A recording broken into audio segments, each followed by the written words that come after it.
Kesha Rowland thought it would be just another quiet morning, maybe a few regulars, some lukewarm coffee, and a griddle that wouldn't cooperate. She had no idea that by the next day, military Humvees and even a tank would be parked outside her little diner. It all started on a hectic Tuesday. Her 10-year-old daughter, Amara, had missed the school bus again. So Kesha had to throw on her sneakers, still in her apron, and speed through the Fort Liberty traffic to get Amara dropped off, then double back across town just to open the diner on time. No breakfast, no coffee, not even a dab of lipstick. She just tied up her curls and clocked in. The diner sat on the corner of Ramsey Avenue in Fayetteville. A small, stubborn place with one working heater, a moody espresso machine, and a faithful crowd of regulars. Most were truckers, nurses coming off long night shifts, or ROTC cadets from the base nearby. It was a slow morning. The usual retirees were in the window booth arguing over college football.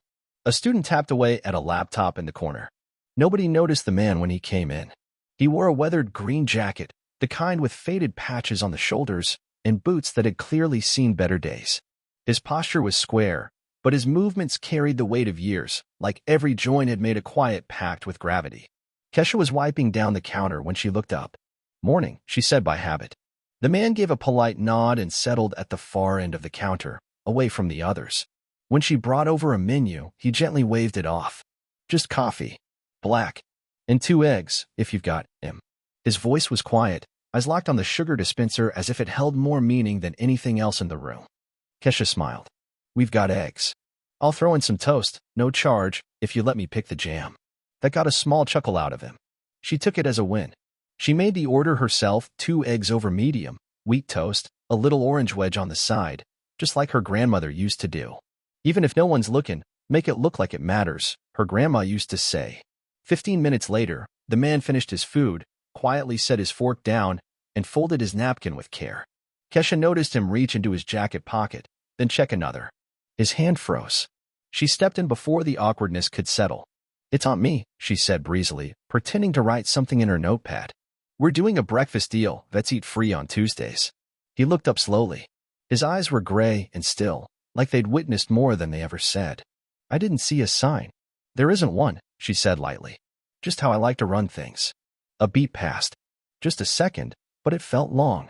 "Thank you," he said, simply. "Sure I did," she replied, already back to wiping counters. He sat for a few more quiet moments, finishing the last of his coffee. Then he stood, pushed the stool in, and left without a sound. That should have been it, just another small kindness in a world that rarely noticed. But something about the way he looked at her before walking out stayed with her. Like he'd wanted to say more but didn't. The next morning, Kesha was running behind again. Amara had declared her hairstyle a disaster and insisted on redoing her braids into a bun. Kesha didn't argue. She helped twist it up, kissed her on the forehead, and promised pancakes on Saturday if she made it through the week without another hair crisis. It wasn't until Kesha turned onto Ramsey that she noticed something was off. First, it was the cars, lined bumper to bumper on both sides of the street like there was a parade. Then, as she got closer to the diner, her stomach flipped. A military Humvee was parked right in front of her entrance. Then another one behind it. And behind them? She squinted. No way. But yes. A full-sized army tank.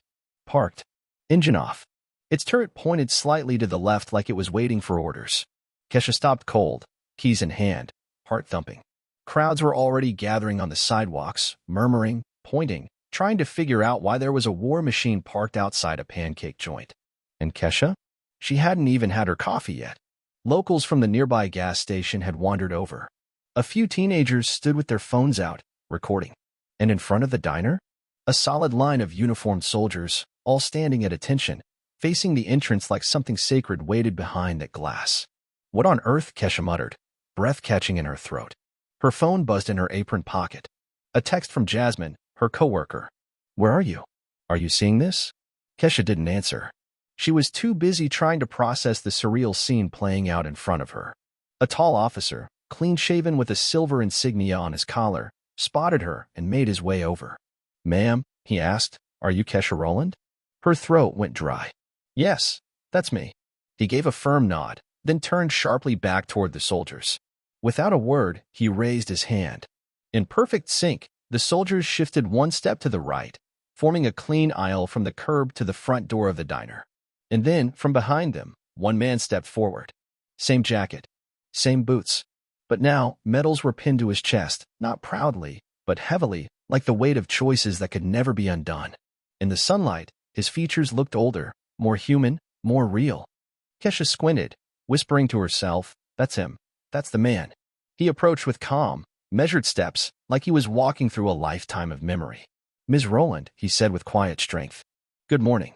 She blinked. "Hi. My name is General Raymond Callahan. I came in yesterday for breakfast. Didn't say who I was. I just wanted a quiet moment, no attention." She swallowed, glancing behind him. The tank was still parked out front, unmoving. "But what you did," he continued, "what you said, that kind of kindness isn't common. Especially not when no one's looking." Kesha gave a nervous laugh. "It was just breakfast." He shook his head gently. "No, ma'am, it wasn't." He stepped aside and gestured toward the line of soldiers behind him. "I made a few calls last night. Told some people what happened. They asked if they could come." She looked again. Some of the men were old, others barely out of high school.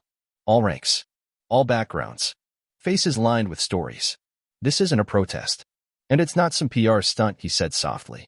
"It's a thank you." From his jacket pocket, he pulled a folded envelope. Not a medal, not a certificate. Just a handwritten letter, worn soft at the creases. "My wife," he explained, "used to write letters to strangers who did kind things. Said kindness was the rarest form of strength. After she passed, I stopped." He handed her the envelope. "But today, I needed to start again." Kesha took it with trembling fingers. Inside was a simple note. One plate of eggs. One soul reminded. "Thank you." The crowd had gone quiet. Even the teens had lowered their phones. She stared at him, stunned. She had come in that morning expecting to refill ketchup bottles, maybe fix a wobbly table leg. Now she was standing in front of a tank, being personally thanked by a man who hadn't spoken publicly in over a decade. The diner door opened behind them. Jasmine peeked out, her apron half-tied, eyes wide. "Heesh, what is this? Some kind of prank?" Kesha shook her head slowly, still holding the letter like it might dissolve if she let go. I don't know." General Callahan turned to Jasmine, voice calm and respectful. "Ma'am, I apologize for the disruption. We won't linger long. I just needed to speak to Ms. Rowland." Kesha finally found her voice. "Sir, why all this? The soldiers? The tank?" It was eggs and toast. People do a lot more than that every day. He gave a tired half-smile. "That may be true, but very few do it without expecting something in return. You didn't ask who I was. Didn't take a photo. You just acted. And that hit harder than any medal I've received." A news crew had arrived by then. Cameras were rolling quietly. A reporter tried to step forward with a microphone, but Callahan raised his hand, and they stayed back. "You know why I walked in here yesterday?" he asked her. She shook her head. "I was saying goodbye." Her heart dropped. "I've spent the last few months wrapping up my life. Sold my house. No kids. No family left. Came down here to visit the base one last time. I figured I'd grab a quiet breakfast, check into a hotel, and—" He trailed off, looking down. For the first time, the strength in his posture wavered. "But when you brought me that plate of food, made it look like someone actually cared how it looked." He looked up again. "I felt something I hadn't felt in a long time." The words set heavy in the air. "I realized I'd been preparing to vanish," he admitted. "And then I met someone who reminded me I still mattered." Kesha's throat tightened. This man, this stranger, had been ready to disappear. And her 5-minute act of kindness had pulled him back from the edge. Her knees wobbled slightly, but she stayed standing. "I'm glad you're still here," she whispered. He nodded once, deeply. Then he turned to the crowd. "Ms. Rowland is a reminder of what quiet dignity looks like. I wanted the men who served under me to witness that kind of leadership, the kind that doesn't wear rank." A young soldier stepped forward. "Ma'am," he said respectfully, reaching into his coat. "This is for you." He handed her a plaque. Heavy, bronze. Her name etched across the front. "To Kesha Rowland, for honor and humility." She blinked, fighting back tears. "What am I supposed to do with this?" she whispered. Callahan answered gently, "Whatever you want. But you deserve to know. You changed something. You might have saved a life." The crowd stood in reverent silence. The cameras didn't budge. Kesha looked at the plaque, then at the soldiers, then back to the man who had returned just to thank her. "I'm just a waitress," she said, voice cracking. Callahan met her eyes. "Not today, you're not." Kesha stood there, trying to keep from collapsing under the weight of it all. Deep down, though, she knew this wasn't the end. By midday, local media vans circled the block. Police arrived, not to break things up, but to help direct traffic. Some officers even stepped out to take photos with the veterans. Inside, things had settled, though the air still hummed with tension. Jasmine kept wiping the same table over and over. Kesha sat in a booth across from General Callahan. He'd ordered coffee again. She hadn't touched hers. Outside, soldiers had formed a clear walkway for regular customers. Most just peeked inside and left, disbelief on their faces. "I don't know what to do with all this," Kesha finally said, staring into her mug. "You don't have to do anything," Callahan replied. "Just keep being you." She gave a short, bitter laugh. "That's the problem. Me doesn't have space for this circus." She looked toward the counter, where her manager was on the phone, red-faced, probably calling corporate. "I've worked here 6 years. Same apron. Same double shifts. I pick up holidays. Do dishes when the dishwasher calls in. You know how many people have thanked me?" She held up 2 fingers. "Twice. And both times it was from customers who didn't even speak English." Callahan let her vent. "I keep going because it pays rent. Because my daughter needs new sneakers. Because I don't have a plan B. And because I've got this foolish idea that maybe, just maybe, kindness still counts." "It does," he said softly. She leaned forward. "Then tell me, why did one plate of breakfast bring a tank to my door?" He paused before replying. "Because you reminded me of what I fought for." She didn't answer right away. Just turned to stare out the window. "I've led missions across 5 countries. Lost men I still dream about. Got medals in a drawer I never open. People think that's strength." He looked at her. "But strength, real strength, is doing the right thing when no one's clapping. And you do that every day." Kesha let the silence stretch between them. Outside, someone had set up a folding table and was passing out free donuts and coffee to the crowd. Veterans were swapping stories and laughter. Inside, the wait remained. Quiet. Real. Kesha finally spoke. "You want the truth," she said. "I'm tired. Not just my body. My soul. Like survival's a job and I never clock out." Callahan nodded. "That's why we're here. Because even when you're tired, you still give." She gave a short, dry laugh. "Grace doesn't pay the light bill." "No," he said. "But maybe it buys you something more important." Just as Keisha exhaled, the bell over the door jingled again. A woman entered, mid-50s, camera slung around her neck, notepad already open. She moved with quiet purpose. "Ms. Rowland? I'm with the Fayetteville Ledger. Mind if I ask you a few questions?" Keisha's jaw tightened, but she didn't turn her away. The reporter sat, pen poised. "Why'd you buy that man breakfast?" she asked without hesitation. Keisha blinked. He looked like he needed someone to care. The reporter raised an eyebrow. "Did you know who he was?" "Nope." "And you didn't expect anything in return?" "I didn't even think he'd remember me the next day." The reporter smiled faintly, jotting that down. "Last one," she said, softening. "If your daughter reads about this someday, what do you hope she learns from it?" Keisha answered without pause. "That you don't need to be rich or powerful to make a difference. You just need to pay attention." The reporter closed her notebook. Keisha knew then. This moment was about to spread further than she could ever rein in. By the next morning, the crowd had doubled. People came from Durham, Greensboro, even Raleigh. Not all were gawking. Some brought flowers. A few left cards pressed to the diner window. "We see you now. You reminded us." Keisha had just sat down when the bell rang again. This time, it was General Callahan. He wasn't alone. 2 women and a man followed, each dressed as if they'd just stepped out of a high-level meeting. One carried a black briefcase. Another held a slim folder. Keisha stood. "Sir." Callahan smiled, gentle, firm. "Ms. Rowland, we'd like to propose something." Jasmine slipped into the kitchen, whispering to the cook, who even stopped flipping bacon to glance over. "I didn't agree to be on TV," Keisha joked, half serious. "This isn't about television," the woman with the folder replied. "It's about opportunity." They all sat. Callahan placed a small envelope on the table. "In the Army," he said, "we have a rule. You don't leave your people behind. After I left here that day, I couldn't stop thinking about how many women like you hold this country together." Quietly, without thanks, Keisha eyed the envelope. "What's in it?" He slid it toward her. "Enough to cover your rent for the next year. Enough breathing room to think." She hesitated. "I didn't do it for charity." "We know," said the man with the briefcase. "That's exactly why it matters." "There's more," Callahan added. This isn't just a thank you. It's a partnership.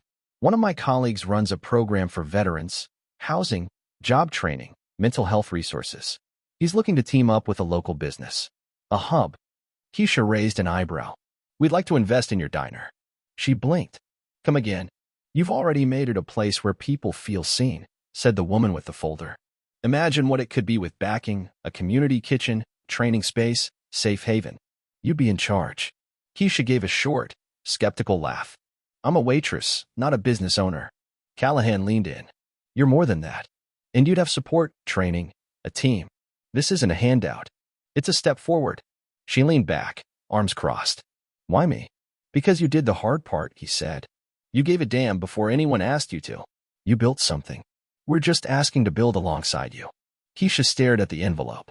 She thought of Amara, of all the no's she'd had to say for field trips, for cleats, for little things that mattered. She thought of crying on the bus ride home, makeup smudged, tips barely enough to cover gas. She heard her grandmother's voice in her head. Keep your head down, baby girl, and let your work do the talking. But now, her work had spoken loud and clear. This isn't just about me, is it? She asked. No, Callahan said gently. But it starts with you. She tapped her nails once on the table, then exhaled. I'll think about it. Take all the time you need, he said. Just know, you earned this. Keisha didn't open the envelope right away. She just stared at it, knowing full well that once she did, everything would change. 2 weeks later, the help wanted sign came down. Keisha didn't make a big announcement. No social media post. No newsletter. She didn't even have one. But her regulars noticed. Jasmine noticed. Even the line cook, who rarely said a word, asked, something up? What was up was this? She'd said yes. Yes to the partnership. Yes to the funding. Yes to letting her life evolve. The diner never closed, but it transformed quickly. New chairs. Fresh paint. A bulletin board near the door labeled resources for veterans and families. Flyers for counseling, resume help, and free childcare during VA appointments. People noticed. Some came in wary. One man leaned on the counter and asked, So, this just for vets now? Keisha smiled, refilling his cup. Still for everyone. Just now, some folks who didn't have a place do. A nurse in scrubs nodded from a booth. An older man in a navy cap raised his mug in silent salute. The shift wasn't just cosmetic, it was personal. Keisha stood a little straighter. Not because she had more money, she didn't. Every spare dollar went back in. But because she wasn't just getting by anymore. She was steering. She bought a laptop.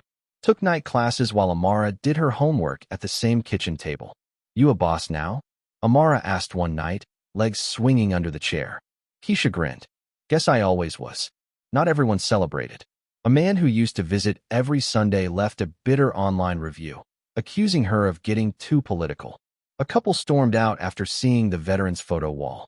But those voices quieted as more stepped in, people like Mrs. Chavez, whose son had just returned from overseas and didn't know where to start. Or Terrence, a soft-spoken Army retiree who started bussing tables because, in his words, it feels good to be needed again. One Friday, Keisha found a bouquet of sunflowers at the counter. A card read, Your kindness made a home. Thank you for seeing me. Callahan. She kept the flowers in a mason jar behind the register. Even when they wilted, she didn't throw them away. Then came the ceremony. It was supposed to be simple, a ribbon cutting with the nonprofit team and a few local vets. But word spread. The parking lot filled. Reporters showed up. A high school marching band came uninvited and played on the sidewalk. Keisha stood before the freshly painted sign. Roland's table. Serving food. Serving people. She searched for the words. I was just trying to do the right thing, she said into the mic, didn't know it would matter. Maybe that's the point. Applause. Hugs. Flashbulbs. Callahan stood at the back, content in the shadows. He didn't need the spotlight. He just wanted to see what happened when it was given to the right person. They locked eyes briefly. He gave a small nod, then looked away. It felt like a beginning. A month later, Keisha stood in the lot behind the diner, watching Amara wobble through wide circles on a new bike. The sun was low. The restaurant had closed early for a resource fair. A local DJ played soul music while kids shrieked with joy, ice cream smudging their cheeks. Shoes off, tea in hand. Keisha didn't even notice Callahan approach. You ever slow down? He asked, coffee in hand. She smirked. Thought you vanished again. I wanted to, he said. But my calendar's full now. Speaking invites, interviews, All because of you. She chuckled. I didn't make you famous. No, he said. You reminded me who I was. That's harder. They stood in silence as kids dashed by. One little girl wrapped her arms around Keisha's leg. She tousled the girl's hair, sent her running again. You still writing letters? She asked. One a week, he nodded. Got a whole list now. Teachers, janitors, nurses, single dads. Folks who hold up the world without ever getting thanked. Keisha smiled. I like that. He looked at her, more serious. You ever think about what might have happened if you hadn't said anything that day? All the time, she admitted. I wonder if you'd have ever come back. I wouldn't have, he said simply. You should know that. She studied him. The man who'd stumbled into her diner near breaking, and somehow helped rebuild her world. Then I'm glad I said something, she said. Even if it was just about toast and jam. He laughed. Strawberry. I remember. They stood in quiet peace. You know what's wild? Keisha finally said. For the first time, people keep asking what I want to do next, and I have no clue. That's the best part, he replied. You get to choose. The next morning, a handwritten sign appeared on the diner's door. Closed today. Staff appreciation breakfast. If you usually come here to be served, today's your turn to serve someone else. See you tomorrow. Keisha. The photo spread online. Some praised it. Others were confused. But the message reached who it needed to. That day, Keisha cooked pancakes for her staff. She passed out thank you cards. She hugged Jasmine so tight they both ended up with flour on their cheeks. When Morris, the teenage dishwasher, started crying, she pulled him aside. You matter, she whispered. You're not invisible here. That night, walking home hand in hand with Amara, Keisha said aloud, I think I want to start a scholarship. For kids with parents who work too much and sleep too little. Name it after Grandma? Amara asked. Yeah, Keisha smiled. That'd be right. They didn't say much else. The street was quiet. The air was soft. At a red light, Keisha looked down at her daughter. You proud of me? Amara looked up, serious. Mom, you fed a general and made him cry. Then you got famous without even trying. I'm super proud. Keisha laughed, tears welling not from pain, but from release. From peace. From finally being seen. Because sometimes it only takes one moment. One plate. One voice. One small act of kindness to pull someone back from the edge. And sometimes, that kindness ends up saving you too.